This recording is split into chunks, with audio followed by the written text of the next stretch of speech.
ستاسو هرکلی کوم نن به موږ د فوټو الکتریک اثر په باره ذکر وکړو.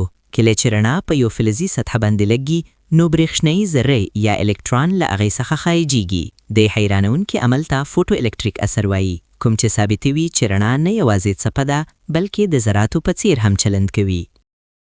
رڼا په اصل کې د فوټونونو په نوم د وړو انرژي لرونکو کڅوړو څخه جوړه ده. کله چې یو فوټون له الکترون سره ټکر کوي، خپله ټوله انرژي ورته انتقال کوي. که دا انرژي کافي وي، الکترون له فلز څخه بهر راوځي. د پام وړ خبره دا ده چې هر الکترون د وتلو لپاره یو ځانګړې اندازې فریکوینسي ته اړتیا لري چې ورته تریشولډ فریکوینسي وایي.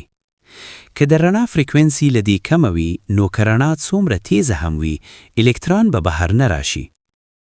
کله چې الکترون د وتلو لپاره انرژي ترسره کړي نو پاتې شوې انرژي د الکترون د سرعت یا کاینټیک انرژي په بڼه بدلیږي. هر څومره چې د رڼا فریکوینسي زیاته وي، ومره به الکترون په زیات سرعت سره حرکت کوي. فوټو الکتریک اثر نن سبا زموږ په ژوند کې مهم رول لري. د سولر پینلونو سنیولې تر ډیجیټل کامرونو او د سړکونو د اټومیټیک څراغونو پورې دا ټول په همدې قانون کار کوي. دا د جدید ساينس یو خورا ګټوره اصل دی.